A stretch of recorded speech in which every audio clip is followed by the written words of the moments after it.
Look, it's not like the Steelers haven't beaten anybody. I will occasionally see, hear, or read something like that, and it's just flat out not true. But let's also not pretend that the biggest challenge isn't ahead. Good afternoon to you. Good Thursday afternoon. I'm Dejan Kovacevic of DK Pittsburgh Sports. This is the new Double Shot Show. It comes your way every weekday afternoon. Steelers versus Eagles, Sunday at 4:25 p.m. at Lincoln Financial Field. When that football flies, it'll begin the biggest challenge of the 2024 season for this football team. And no, I'm not talking about the gauntlets or the 3 games and the Ravens and the Chiefs coming after that, although all of that's going to accumulate. I'm just talking about the Eagles. I believe that Philadelphia is the best team the Steelers not just will have played to date, but will play all season. I believe they're legitimately one of the 3 best teams in the entire NFL, along with Detroit and Buffalo. And I believe that they just present so many positional or facet-based challenges for what the Steelers do on both sides of the ball that it's going to take an above and beyond, not just effort, but above and beyond performance. You're going to have to see guys just do things they don't normally do. You're going to have to see more guys do that than you'd normally see in a single game. And that's always asking a lot. You're also going to need the Eagles to partake in beating themselves, something that Jalen Hurts has never allowed since he's become the quarterback there. So it's a big deal. It really is, especially if they win. Now, I feel like it's worthwhile at the same time defending the Steelers on a couple of counts, because you will hear, oh, wow, they beat the Browns and they beat whoever, and they had that one soft spot. They played the 2 New Jersey teams back to back. I'm sorry. If you look over the Steelers schedule and who they've beaten so far, I will show you 3 8-5 teams, one of them being the Ravens, another being the Chargers, another being the Broncos. Oh, here come the asterisks. Here they come. Oh, they played the Broncos back when Bo Nix was still. I don't care. They beat them. You play them when you play them. You either beat them or you don't. Okay? They only beat the Ravens by 2 points. Okay? That's how all of those games go, meaning between Pittsburgh and Baltimore. In one direction or the other, somebody wins by a field goal or less. That's what happened. That was to the Steelers' credit. And the Chargers, what's the one that comes up with that one? It's that Justin Herbert wasn't 100%. Okay, where's my violin? It just, they got these teams beaten. Okay, they took care of business against these teams. That is something that you can't take away from them for the purposes of discussion or debate. But I know, right? It's going to be tough. And then it's only going to get tougher. When we come back, Chris Halleck. At DK Pittsburgh Sports, we take pride in coverage that connects our city's fans to their favorite teams. Now, that connection's stronger than ever. Introducing our all-new state-of-the-art app. Find expert inside reporting and original podcasts. Check live box scores. Track the latest stats. Chat it up with our community of thousands of fans, all in one place. The new app from DK Pittsburgh Sports. Coverage that connects.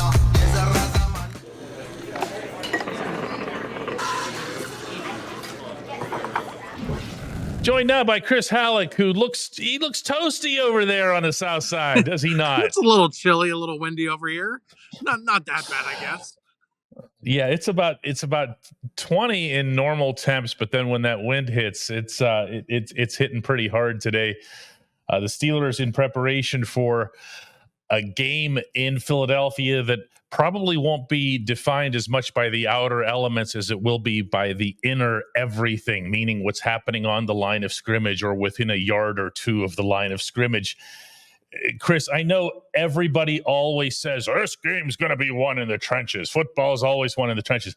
It's really true this time, isn't it? Yeah, And that's what everybody on the south side is stressing. Tara Lawson today, he met with reporters today here on the south side, and everything was about stopping the run. We got to stop the run. Teams that have been able to slow that down have had better success against them.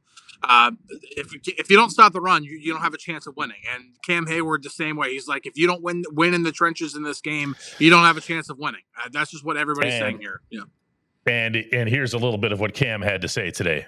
Cam, obviously you guys want to be physical every single game, but how important in a game like this is it to set a tone physically early? Physicality plays a big part in this game. Offense, D-line offense. We have to make sure we win the line of scrimmage. In this type of game, everybody knows about the high flyers on both sides of the ball, but if you can't win the line of scrimmage, you're not going to win this game. And that is it. Certainly, starting with the defensive perspective, you're talking about the challenge that they face, not just in Saquon Barkley and what he represents and has always represented, by the way, going back to his time at Penn State, but also that offensive line, Chris. My goodness, what the Eagles are clearing out for Saquon. Yeah, they are. For as great of a season as Saquon is having, there's one stat that really jumped off the page at me doing homework, is that his yards per attempt, or yards before contact per attempt, is 3.76 yards. That means it's nearly 4 yards before he's getting contacted. Before human touch. Oh my God. I've not heard that. That's incredible. Now, part of that is Saquon just being Saquon and being a really, really good runner, having a really good vision. But also part of that is the offensive line clearing some space for him. Oh, I mean, you're talking about getting an opportunity to run downhill. Those guys getting the job done like that. And at the same time, and I know that neither Austin nor Mike Tomlin is going to say, hey, you know what? Let's mix it up here defensively this week. Let's really pack the box. Let's get a bunch of people up to the line. He's not going to do that, is he? I mean, he might have Deshaun Elliott up there. He might have more of an Elandon Roberts presence. You know what I mean? As opposed to Peyton Wilson, and say, one thing we're going to do is we're at least going to put our best run stoppers out there or in a position. But you're not going to see some kind of gimmick here. You're not going to see some loading up. No, especially not because the Eagles like to run out of 11 personnel, which is 3 receivers on the field. They like to do that more often than not, and so they try to do that to try to spread defenses out, make them play defense in sub packages like nickel and stuff like that, so that they can run against lighter defenses. 4-man front, 2 linebackers. That's what they want. They want to be able to run up against that and let their 5 offensive linemen work and create all those running lanes for Saquon Barkley. And let's also not forget Jalen Hurts and what he can do in the running game too, because he's got 544 yards for the season, and he leads the NFL with 13 rushing touchdowns. Like he's dangerous too. There's a lot of the Baltimore/Washington approach that I think you're going to need to see the Steelers defense take. And by that, I mean what the Steelers did against the Ravens and the Commanders earlier this season and what they do against the Ravens all the time. I also feel like the challenge is virtually no different from the opposite perspective, meaning the Steelers offense against the Ravens. I'm sorry, the Eagles defense, because I'm seeing it's just the same thing. The Steelers almost have no choice but to run the ball. You're the way the Eagles line up all those DBs, the way the Eagles don't do any gimmicks either.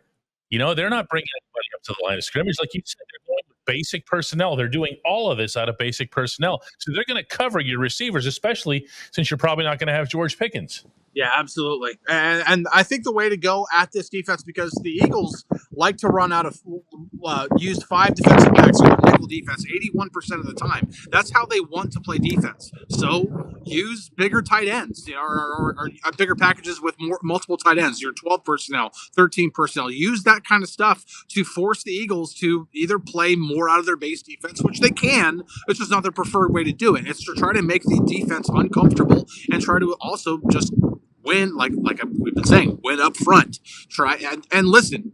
They have to do it. they can't rely. I mean, Arthur Smith talked about it today. They can't just plug somebody else into the lineup and say, hey, go be George Pickens for us. It just doesn't work like that. Nobody can do what George does. So they have to figure out a different way to do this. Schematics will be tweaked. And one of the ways that they can do that is to force the Eagles to play defense the way they don't want to. And running the ball is going to be a big part of that. Just the Eagles running the ball, doing it behind 2 tight ends, even 3 tight ends. We haven't seen Smith do as much of that in recent weeks as what we saw early in the season. Remember when they would just come out there with those body mashing formations. Now, we didn't see, it's not just whenever it's Pat and Darnell both out there, Pat Freiermuth and Darnell Washington. It's also when they'll go with, Michael Pruitt and whoever else, or even in some kind of gimmicky way, Connor Hayward. They've gotten away from that. They need to get back to that. But I got another idea for you, Chris. You'll never guess what it is. I'm all ears. You can also throw to your tight ends. Okay. Because if the Eagles are going to be comfortable putting 5 DBs out there against you, I'm real comfortable sending Darnell out in a route. I just am. He doesn't even have to be open. He just has to exist. Yeah, I do think this is a game in which they need to really utilize Pat Freiermuth and Darnell Washington. The challenge there is that the Eagles have really, really, really good linebackers.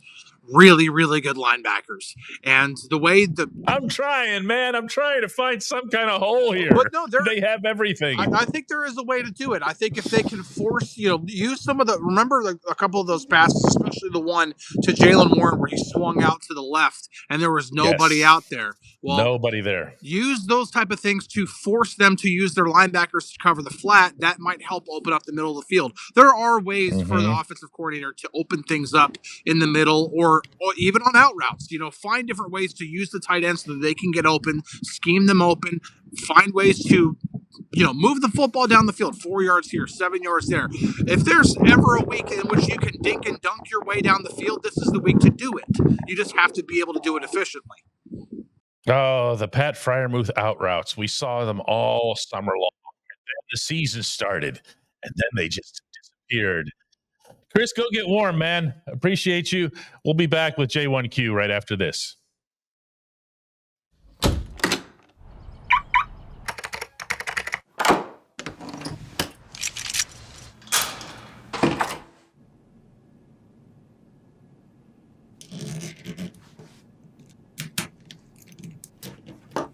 Safety is a habit. Gun safety and responsible storage are no different. Help prevent gun accidents, misuse, and theft. Keep firearms safe and secure when not in use. For safe storage options, visit projectchildsafe.org.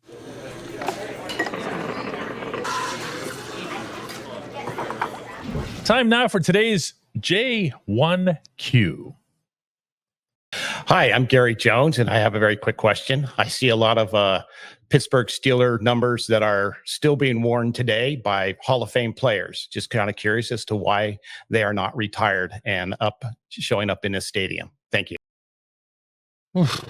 Well, the Steelers are a little bit of a different team in this regard, Gary. And for anybody who doesn't know, in football, there's only 100 numbers you can give out, and that's only if you give out the number 0. So really it's 99 because the Steelers don't give out the number 0. So you have to make sure between the 53 players who you have on your active roster in the regular season, and by the way, don't forget players that you have in training camp, although they do double numbers in training camp, meaning there's going to be somebody who wears 38 on offense and somebody who wears 38 on defense, and they just get listed in the roster as 38A or 38B or whatever. So they get around it in that setting, but you still need 53 numbers.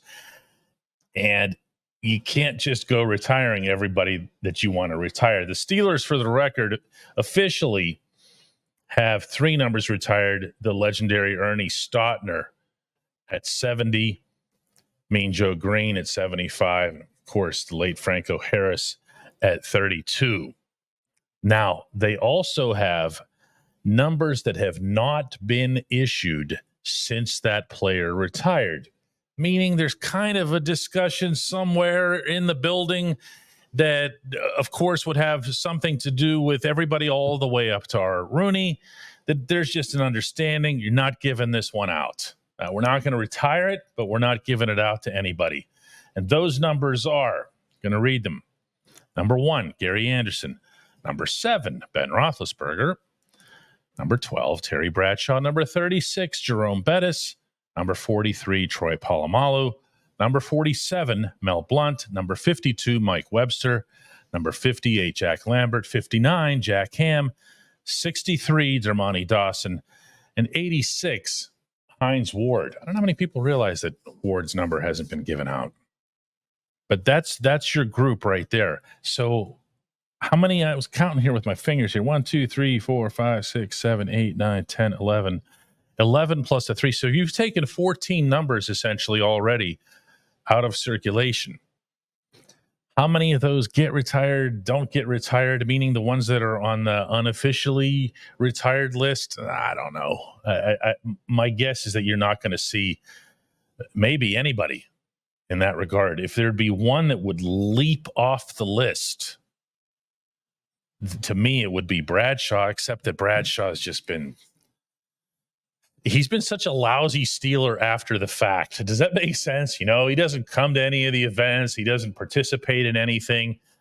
Don't even get me started on funeral attendance and whatever. He's just not that guy. You know, he's not that guy where you're going to be moved to take some kind of actions to honor him as a Steeler beyond what this already is. So I don't know that you're going to see a whole lot more from this list. Maybe you could look at Troy someday. I think Ben certainly would be somebody that would be in that type of discussion, because you're now talking about a couple of the better Steelers of all time. But it's not easy, and it's not as simple as it is maybe in other sports where you have such smaller rosters and you can take actions like this without impacting, future operations or future decisions. I appreciate the question. I appreciate everybody checking out the new Double Shot Show. I'm going to do another one of these tomorrow.